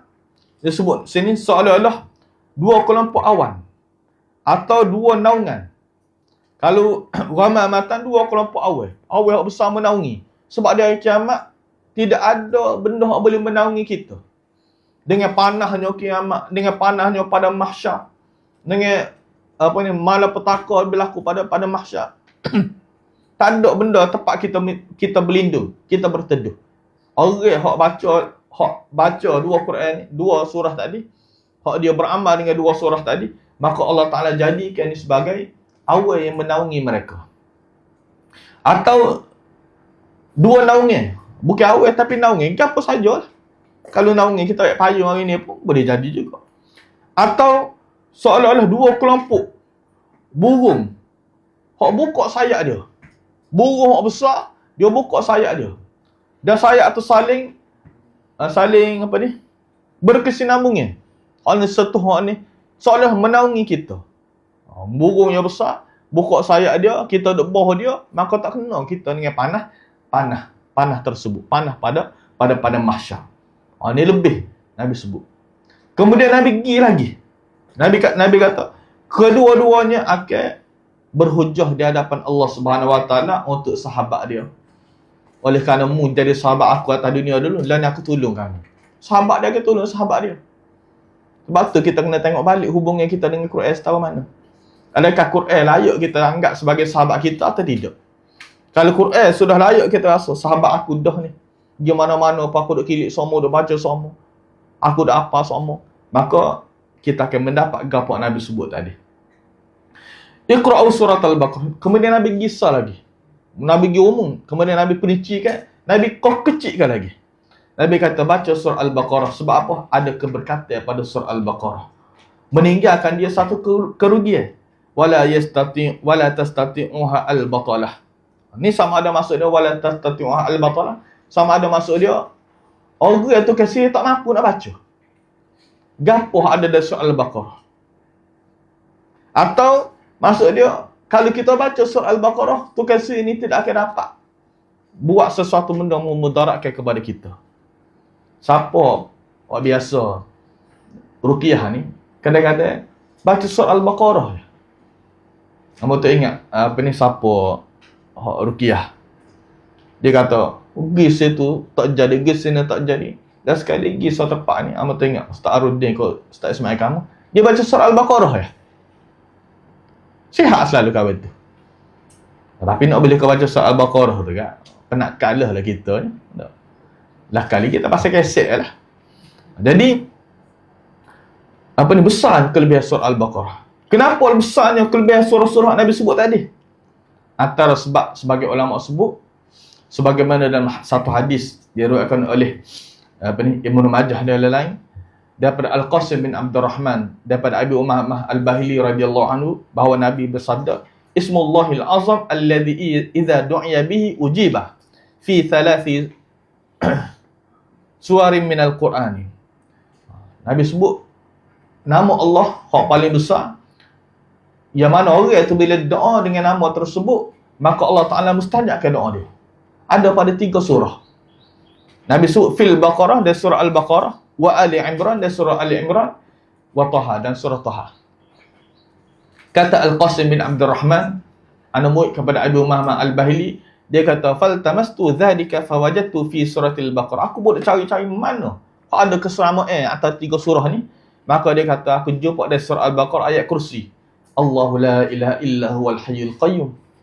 Wa fi surati Ali Imran, aku baca pula surah Imran, aku pun jumpa Alif Lam Mim, Allahu la ilaha illa huwal hayyul qayyum.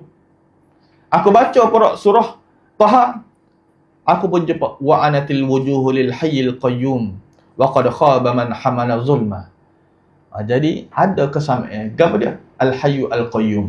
Sebab tu sebagai ulama seperti Ibnu Qayyim dan lain-lain, dia kata antara pandangan yang kuat mengatakan Asmaul Azam ni adalah Al-Hayyul Qayyum.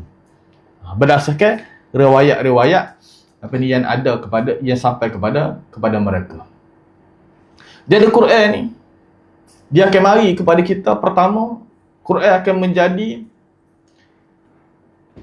pelindung kepada kita di hari kiamat. Pahala ni Allah Ta'ala akan tukar. Amalan-amalan kita ni Allah Ta'ala akan tukar dengan satu bentuk kita boleh nampak pada kiamat. Hari ni kalau kita semaya, tak nampak lagu mana semaya tadi. Di akhirat Allah Ta'ala akan nampak, okay, lagu mana semaya. Quran kita baca, lagu mana. Ada sebagai ulama sebut, hak tukar ni lah akan ditimbang. Akan ditimbang. Lagu mana kita nak timbang di akhirat kelak. Hak tukar ni. Amalan-amalan ni akan tukar jadi benda hak boleh ditimbang. Menurut sebagai ulama. Jadi hak ni lah akan ditimbang di akhirat kelak. Quran ni dia akan jadi pelindung kepada kita di akhirat kelak. Yang kedua, Quran ni dia akan jauhkan kita daripada, dia akan minta kepada Allah Subhanahu Wa Taala supaya kita ni dijauhkan daripada azab api neraka. Fungsi Quran di akhirat kelak. Dia beri syafaat, dia akan memberikan syafaat pertolongan, dia akan membela kita di hadapan Allah Subhanahu Wa Taala. Dia akan minta keampunan kepada Allah untuk kita kalau kita menjadi sahib dia tadi. Dan dia akan membebaskan kita daripada api neraka. Dia akan masukkan kita dalam syurga. Dia akan minta kepada Allah supaya Allah masuk kita dalam syurga. Dan kalau kita masuk dalam syurga dah, dia akan angkat darjat kita pula dari syurga sesok. Tu tugas-tugas Al-Quran yang disebutkan dalam hadis Nabi SAW. Hadis yang ketujuh, An Abdullah ibn Amr radhiyallahu anhu qala Rasulullah sallallahu alaihi wasallam yuqalu ya'ni li sahibil Quran iqra wartaqi warattil kama kunta turattilu fid dunya fa inna manzilataka 'inda akhir ayatin taqra'u biha. Rawahu At-Tirmizi. Hadis yang ketujuh daripada Abdullah bin Amr radhiyallahu anhu, katanya Rasulullah SAW dikatakan pada kiamat esok, dikatakan kepada, ada sebagai sebut kiamat, ada sebut di dalam syurga, bila masuk dalam syurga maka dikatakan kepada sahib Al-Quran. Sebab tu kita sebut sahib Al-Quran, sahabat Al-Quran, akan dikatakan kepada mereka, bacalah. Cuma baca dari syurga ni tak serupa baca atas dunia. Baca atas dunia ni sebagai satu taklif. Dan syurga ni baca sebagai satu kenikmatan kepada kita. Wartaqi, dan naiklah kedudukan yang tinggi. Warattil, serta bacalah dengan tertil seperti mana kamu membacanya dengan tertil sewaktu di dunia. Kerana sesungguhnya kedudukan kamu adalah pada ayat-ayat terakhir yang kamu baca. Pertama, sebagai ulama kata dia bukan sekadar baca je, dia hafal. Aisyah radhiyallahu anha sebut inna, bila orang tanya kepada dia, lagu mana orang yang baca Quran ni masuk dari syurga? Lagu mana keadaan mereka sesat? Aisyah kata syurga ni darjat dia ni sebanyak bilangnya ayat-ayat Al-Quran. Sebanyak bilangnya ayat-ayat Al-Quran. Orang yang masuk dari syurga ni, maka dia tengok setara mana dia baca. Dalam sebagai pandang ulama, setara mana dia apa. Kalau ayat ni ada berapa? 1,000 lebih. Contoh lah, kalau ayat Quran, maka ada 1,000 lebih peringkat. Kalau orang tu baca, dia ingat 10 ayat je, maka dia peringkat 10 lah. Tapi kalau orang tu Quran dia boleh ingat, maka dia akan berada pada tingkat yang paling tinggi sekali.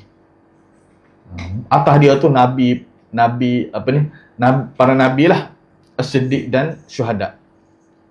Situ kedudukan dia. Jadi kita nak tahu mana kedudukan kita atas dunia sesat, di akhirat sesat, kita hak buat pilihan sewaktu kita berada atas dunia ni. Kalau kita berasa nak, tak apa, hamba duduk bawah, tak apa dah. Kalau duduk rumah pangsa ni, duduk bawah ni mudah sikit. Mudah nak tubik, duduk atas ni, leh punah agak susah. Contoh. Kalau kita mikir lagu tu. Sekadar tu lah kita akan dapat. Tapi orang yang dia betul-betul nak kedudukan tinggi, sebagai ulama kata, dia tak pandai sekadar baca ni. Dia kena hafal. Dan dia beramal. Dia faham dan dia beramal dengan ayat-ayat tersebut. Itulah yang akan menentukan kedudukan dia di akhirat kelak. Orang yang nak kedudukan yang paling tinggi, maka dia kena ada ke arah usaha-usaha tersebut. Kadang-kadang bila kita sebut, dia akan buat mari pula bab. Cuma kita rasa tak ada hari ni. Bab tentang hafal Quran. Siapa orang buat mari bab tentang hafal Quran. Kita kena letakkan Quran ni, kalau boleh, seboleh-bolehnya kita tidak sekadar baca, kita nak hafal ada kita. Tu matlamat kita kena letak. Hafal, kita nak faham, kita nak beramal. Kadang-kadang ada orang, ada sebagai orang ni, hamba puji dia. Orang tua lah. Dalam kelas. Dia kata, kita ustaz, lah ni cuba nak apa Quran. Umur 60, 70 dah. 60, 70. Tapi dia kata, lah ni kita cuba nak Quran bukan setakat kita baca apa. Kita apa? Lah ni kita apa Yasin dia kata. Benda hak kita duk sama baca. Mula-mula 3 ayat, 4 ayat, 5 ayat. Tapi dia kata, gerak sama. Cuma dia kata, bila dia jumpa seorang ustazah ni, dia nak tasmik lah hak dia ngapa tadi. Mocik ni. Dia kata, ustazah kata tak boleh hafal Quran. Sebab dia kata, kalau mu hafal Quran, mu teringat berdosa dia kata. Dia tanya kita lagu mana? Hak lagu ni. Kita apa belik? Tak. Hafal Quran, hal tu persoalan lain lah pula. Kalau dia hafal, siapa tak ingat sebab dia lalai, dosa lah. Tapi kalau dia tak ingat tu, sebab apa ni dia panggil, kita sebagai manusia ada hak ingat, ada kita tak ingat. Tu biasa lah. Kalau kita tak ingat tu, sebab kerana kita, memang kita tak baca, sebab kita tak ingat. Tu hak hadis pasal tu pun hadis dhaif sebenarnya. Tidak ada satu pun hadis sahih pasal hak sedemikian. Siapa kawan ni jadi was-was. Dia kumpulan dia 4-5 orang nak ngapa ni. Tak jadi nak ngapa. Jadi bila tanya kita kata cari tazah lain lagi tasmik. Terus kalau usaha kita nak ngapa tadi tu. Dia pun teruskan balik usaha dia. Habis surah Yasin, masuk surah Al-Mulk pula. Habis surah Al-Mulk. Hak dia biasa hafal. Jadi kena ada usaha ke arah tu. Tak boleh semua kau sehari 10 pelajar tahfiz hafal kau. Paling kau esok ayat sehari. Sebab pentingnya kita ada gerak. Kalau kedudukan dari syurga kita nak kau tinggi. Atas dunia ni kita pun nak lagu tu. Dalam apa ni? Orang yang hafal Quran ni, dia akan lebih berbanding orang yang tak ngapa Quran. Lebih lagu mana? Ada ulama salafus salih, dia tanya anak murid dia, "Atahfazul Quran?" Mengapa kau dak Quran? Dia tanya anak murid dia. Anak murid kata tak. Dia kata wa guthahu li mu'minin la yuhfazul Quranu fa bima yatarannam. Dia kata orang rugilah orang mukmin tak apa Quran. Kalau orang mukmin tak apa Quran, dia nak baca gapo? Kalau kita kat, dia nak apa ni? Nak taranum gapo? Kita ni tak tahu tak. Tubik mulut kita nyanyi. Kadang-kadang tubik mulut nyanyi. Sebab apa? Sebab kita apa? Duduk dalam kereta pasal radio, tiba-tiba tubik lagu raya. Bila-bila tubik kita, dia nyanyi, kita pun turut sekali. Sebab apa? Sebab kita ingat. Sebab tu kita boleh nyanyi sekali. Kalau kita tak ingat, kita dah senyap lah. Kalau tubik mulut kita ni, apa kita ngapa? Kalau orang tu dia ngapa Quran, maka banyak tubik mulut dia adalah Quran.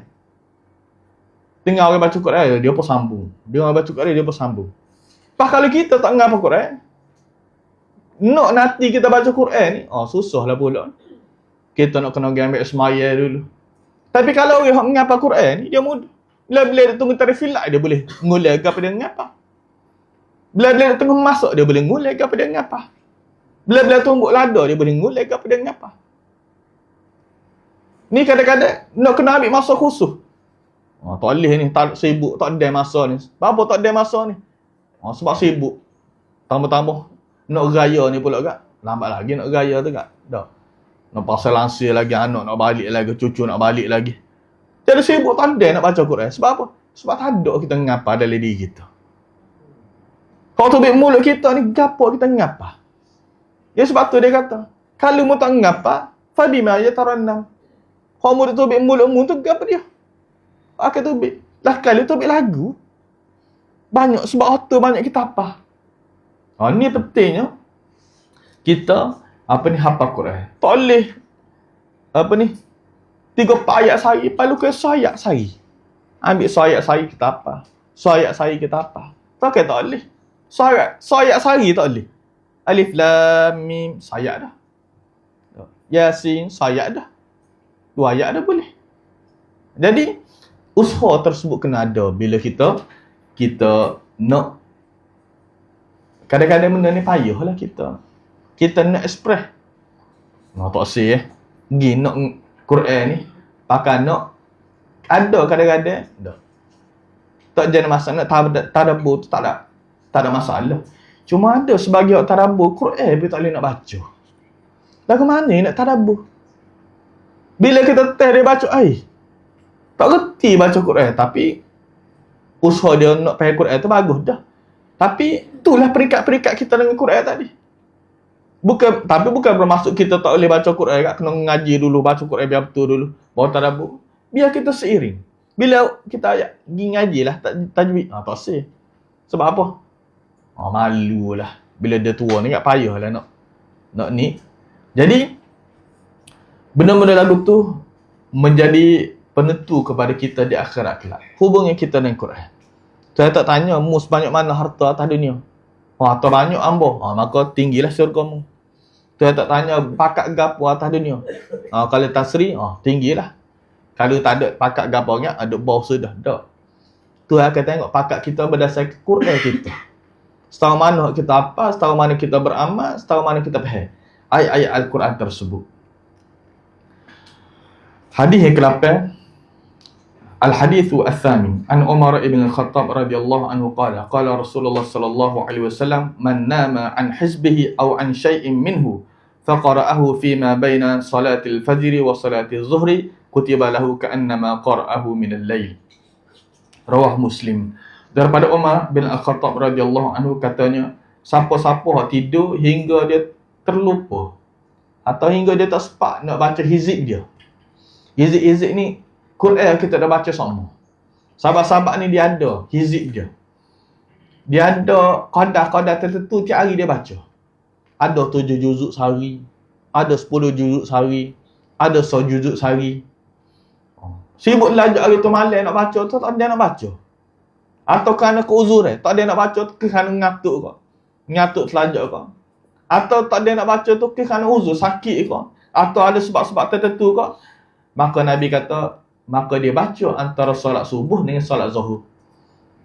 Antara solat subuh dengan solat zuhur tu dia boleh lagi baca. Kalau dia baca pada waktu tersebut, dia boleh lagi hak dia duk amal semua tu. Sebenarnya sebagai ulama kata hak ni dia lebih kepada baca dalam semaya ketika malam. Kalau kita tengok baca hadis lain, baca Al-Quran pada waktu malam. Baca dalam semaya. Sebab dia tak ada nak bangun, maka tak ada lah nak baca ayat Quran. Bila tak ada nak baca, maka gantinya bila? Ganti pada antara subuh dengan zuhur. Sebab apa? Pertama, sebagai ulama kata sebab masa ni panjang berbanding masa lain. Pada zuhur dengan asar tu dekat.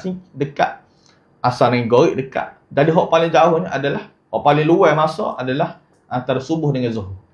Ada juga sebagai ulama kata sebab malam, hujung malam ni, waktu hak paling dekat ni hujung malam adalah antara subuh dengan zuhur. Sebab lepas subuh tu kan habis malam.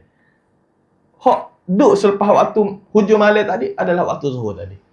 Sebab tu kita, kalau kita puasa sunat tak, kita tak ingat nak niat malam. Tak ingat nak niat. Lepas subuh baru apa ni? Baru teringat nak niat. Atau lepas subuh kita tak makan apa lagi. Duduk kedai kopi, orang tanya, tak puasa ke hari ni? Ke hari ni 10 Muharram. Kita 10 Muharram hari ni. Tak apa, aku niat. Boleh niat untuk niat puasa tadi. Tapi kita tak makan lagi lah. Kalau kita berdadah hasil lemak 5 buku, tak boleh dah. Kita tak makan lagi sebelum tu. Baru je nak order, tiba-tiba baru ingat kita pun ingat. Maka kita boleh. Supaya juga hal ni. Apa ni? Dalam bab hizib tadi. Benda sunat boleh kita ganti kepada masa lain. Wajib tak boleh.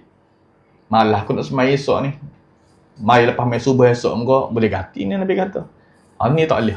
Hak disebut sini adalah hak sunat. Baca Al-Quran kita.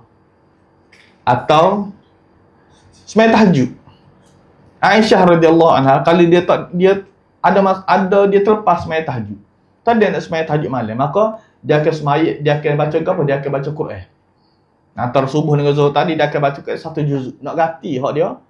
Dia terlepas tahajud. Nak semai tahajud, tak ingin semai tahajud dah masa tu. Maka dia akan ganti dengan baca Al-Quran tersebut. Ni rahmat Allah Ta'ala kepada kita. Dia tahu kita ni banyak masalah. Kita ni tidak akan semua boleh buat secara konsisten. Kadang-kadang ada masa kita letih. Kadang-kadang ada masa kita keuzuran. Maka diberikan kebenaran kepada kita untuk kita tidak untuk kita ganti atau qada apa yang kita telah terlepas. Hadis yang ke-9, hadis terakhirlah untuk hari ini. An Abi Hurairah radhiyallahu anhu qala Rasulullah sallallahu alaihi wasallam ayuhibbu ahadukum idza raja'a ila ahlihi an yajida fihi thalatha khalifatin 'idhamin simanin. Qulna na'am qala fa thalathu ayatin yaqra'u bihinna ahadukum fi salatihi khairul lahu min thalathi khalifatin 'idhamin simanin. Rawahu Muslim. Daripada Abu Hurairah radhiyallahu anhu bahawa Rasulullah SAW bersabda, nak kodak kalau soal kamu lagu mana? Nak kodak, suka kodak kita, kamu sekiranya kamu balik ke rumah. Lah ni duduk dengan Nabi, duduk masjid Nabi, bersama dengan Nabi. Kalau mau balik ke rumah pani, tengok-tengok di rumahmu ada 3 ekor lembu. Ada 3 ekor utah, ke lembu utah. 3 ekor utah hok tengah mengandung besar gemuk. Utah lagu ni utah paling mahal lah bagi orang Arab zaman dulu. Orang Arab zaman dulu ni utah hak terbaik lah bagi mereka ni. Dah lah tengah mengandung. Gemuk pula, besar pula. Harga mesti akan mahal. 3 ekor utah duduk situ. Kamu balik, kamu tengok.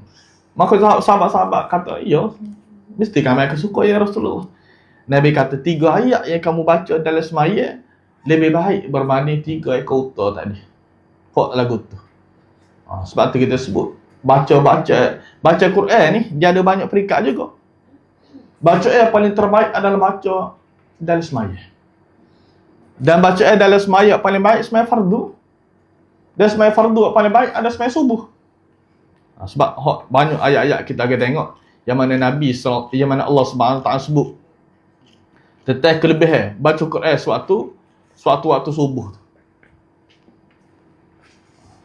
Sembahyang baca Quran paling terbaik adalah dalam sembahyang fardu. Kalau sembahyang fardu, sembahyang subuh. Kalau sembahyang sunat ada sembahyang pada waktu malam. Baca Quran pada paling terbaik. Itu paling terbaik. Bayangkan kalau hak 3 ayat ni, sebab itulah ulama sebut kalau kita baca 3 ayat hak pendek, contoh kita baca surah Ad-Duha. Surah Ad-Duha kita baca luas semaya. Surah Al-Kautsar kita baca dalam semaya. Surah Al-Kautsar ni pendek, Duha ni panjang sikit. Hak 3 ayat tu lebih baik berbanding hak kita baca luar tadi. Itu pun beza dah. Dan nak boleh kau baca dalam semaya ni kena mengapa asalnya zaman dulu. Nak boleh kau baca dalam semaya ni. Sebab zaman tu tak ada musuh kita boleh tengok seperti kita zaman lah ni. Dan sebab tu lah ada sebut tadi. Kalau 3 ayat tu gitu sudah besar dah kelebihan dia. Lagu mana kalau kita baca 10 ayat. Kita semaya terawih ni pula dekat dak. Tak tahu apa ayat dah baca. Begitu besar pahala Allah Ta'ala beri kepada orang yang baca Quran. Kalau jadi imam supaya lah. Kalau jadi makmum pun supaya lah. Dia akan dapat pahala supaya juga. Tapi itulah jadi satu benda manusia ni tak nampak ke lebat akhirat. Nabi janjikan macam-macam dah. Dia suruh benda manusia boleh nampak dah Nabi royak ni. Tapi dia tak berasa nak lagi. Tak berasa nak lagi. Kalau janji balik lagu mana kita balik tengok-tengok ada Ferrari 3 butir rumah. Baca 3 ayat terlebih lagi. Mana nak? Nak Ferrari lagi kita. Kalau kita sahabat-sahabat Nabi bila dengar dorongnya akhirat lagu tu, maka dia tak nampak dah benda lain. Sebab tu ada sahabat dia semayang malam tu tak berhenti-henti semayang malam. Kita tengok ada hadis lepas ni. Sebab apa? Sebab besar gitu mu. Dia punya kelebihan dia. Kita sedap tidur lagi. Tak apalah. 3 ekor tu, 3 ekor tu, 100 ekor tu, apa kata sing. Tak tidur lagi kita. Tanyalah diri kita.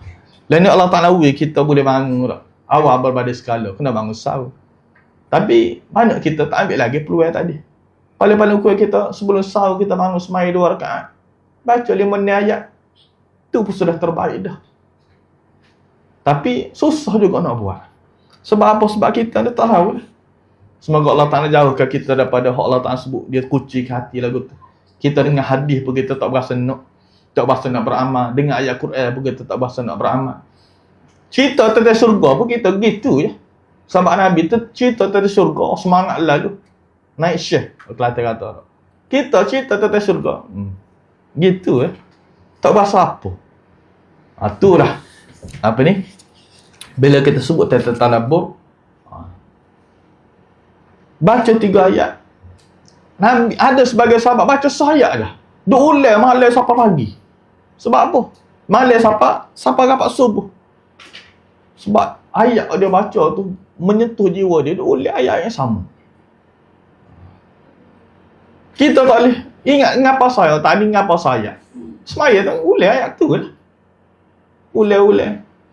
Tu apa ni salah satu cara orang menghafal Quran nak supaya ingatan Quran dia kekal. Dia kena bangun semaya malam baca apa dia ngapa. Tak pandai duduk dalam kelas baca-baca. Dia kena ada cara lagu tu.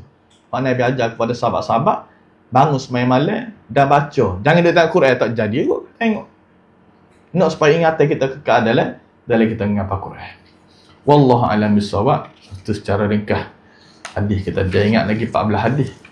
Tak ada banyak hadis. Tak apalah, insya-Allah semoga Allah Taala permudahkan kita untuk habiskan apa ni kitab ni. Dan semoga Allah Taala permudahkan kita untuk tadabbur dan Allah Taala bukakan hati kita untuk memahami ayat-ayat Al-Quranul Karim dan permudahkan kita untuk mencapai kedudukan dan pahala-pahala yang telah Nabi sebutkan kepada kita semua tadi. Wallahu a'lam bissawab. Aku liqali hadza wa astaghfirullah azim li wa lakum. Assalamualaikum warahmatullahi wabarakatuh.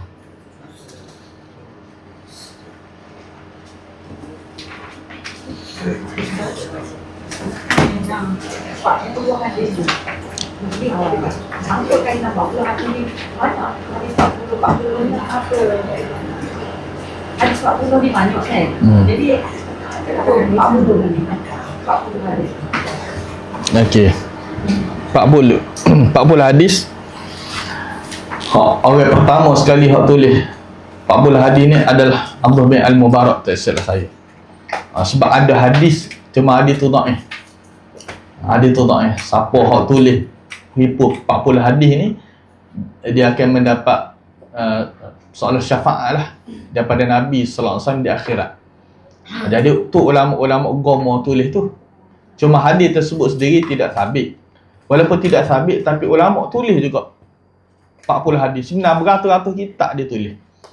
Antara sebabnya kerana 40 ni banyak benda-benda hak ada kaitan dengan 40. Dia suruh dakwah. Sebab tu tabligh dak tubik 40 hari. 40 ni banyak. Banyak dia punya apa ni kaitan-kaitan. Ngatik 40 hari. Kaitan dia sudah perubahan hidup kita. Perubahan hidup kita.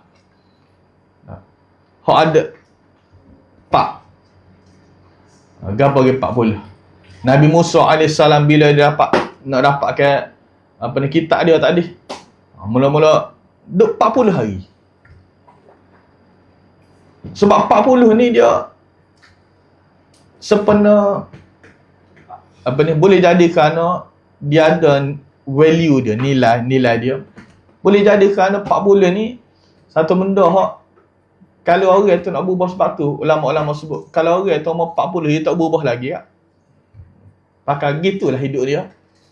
Tu dia sudut itulah. Cuma hak paling besar sekali ulama buat 40 ni sebab hadis tadi lah. Hadis tadi. Cuma hadis tadi tidak sabit. Dan ulama tulis juga sebab dia ikut ulama-ulama lain buat. Dan dari tajribah sendiri, pengalaman sendiri, orang yang tulis kitab-kitab 40 hadis ni, kalau kita cerita kat panjang lah. Tajribah lagu mana? Mimpi. Ulama itu tulis kitab 40. Kamu tak ingat nama kitab apa dia tulis? 40 hadis. Apa orang mimpi ni biasa. Mimpi ni biasalah.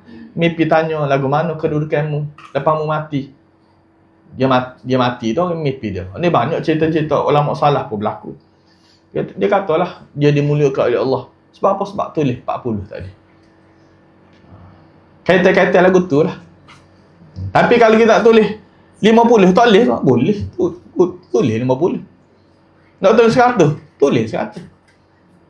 Cuma bila dia apa ni? Dia boleh juga ada satu trend. Orang 40 dia 40. Sebab gitulah trend tak? Benda tu kita betul tahu apa dia buat gitu. Dia boleh buat.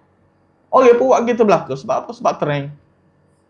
Bapa buat gitu. Betul tahu orang buat gitu juga. Cuma ulama tidaklah lagu tu dia. Dia sebagai satu trend. Bila ada ulama tulis, terutama dari bidang hadis, maka dia pun buat lagu tu. Dan ni berterutan daripada ulama salafus salih lagi. Tak daripada Abdullah bin Al-Mubarak. Cuma Abdullah bin Al-Mubarak kitab dia tulis tu tidak sampai sepenuhnya kepada kita. Hanya sampai beberapa hadis saja. Hak dia tulis tadi. Hak dia kumpulkan 40 hadis tadi. Ulama selepas dia ada hak sampai kepada kita. Kamu tak ingat nama apa dia? Penulis dia.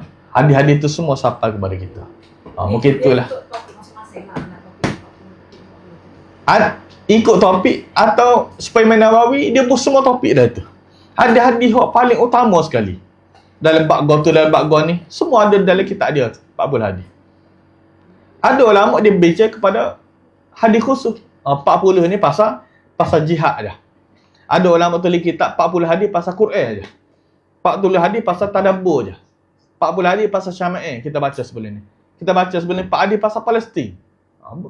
Boleh juga. Tu 40 hadis ulama-ulama kumpul. Dia turut sebagaimana ulama-ulama lain buat. Ulama lain buat tu berkat bila dia buat. Semoga dia buat ni ada keberkatan lah. Imam Nawawi buat berkat kitab dia tu ngaji belaka. Setiap tempat masjid ni ada belaka pengajian kitab Arba'in yang dia tulis tadi. Orang kenal belaka. Orang ngaji lah, orang tak ngaji tu. Orang kitab gapo tak kenal belaka. Jadi tu salah satu tanda keberkatan. Bila tanda keberkatan ulama nak turut juga. Dengan harapan semoga berkat jugalah. Tu dah. Dan boleh jadi 40 hadis ni sebab banyak pun tak, sikit pun tak. Kalau banyak selajak, tak ada daurah kita. Tak. Kalau sikit selajak, pada setengah jam daurah kita. 5 hadis ke. Jadi dia sedang molek. Boleh jadi kerana sebab-sebab itulah ulama susun 40 hadis tadi. Wallahu a'lam. Kalau kata kita sangat malam, dia tak hafal dia tercampur kan. Dia punya kan Dia tak kesama pahala. Kita tak kesama. Pahala tu tak boleh. Tetap boleh, tapi dia tidak sama dengan hak kita ngapal.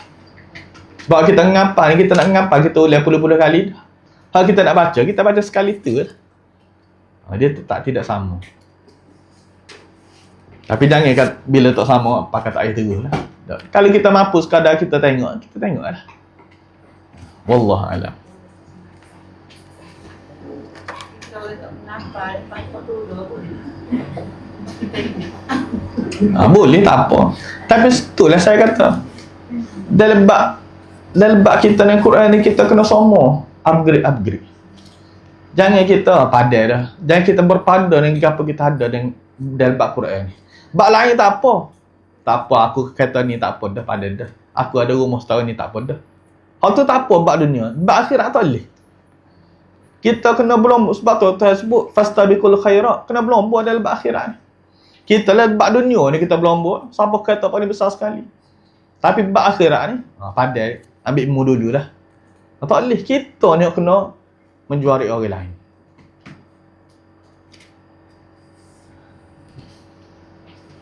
Tapi gitulah, tak. Wallahu a'lam.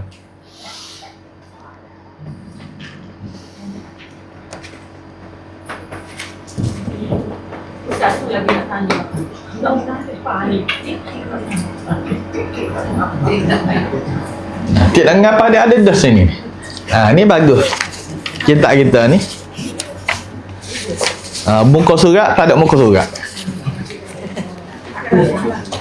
Cuma sini dia kata hadis. Sini kata ngapa hadis. Ni. Depan ni. Sebelum kita masuk hadis pertama tadi. Ada ni cara menghafal hadis. Kita boleh gunakan juga untuk Quran. Kita ambil satu ayat, kita ulang pertama Quran ni, kita ambil satu ayat, kita pelacak dulu.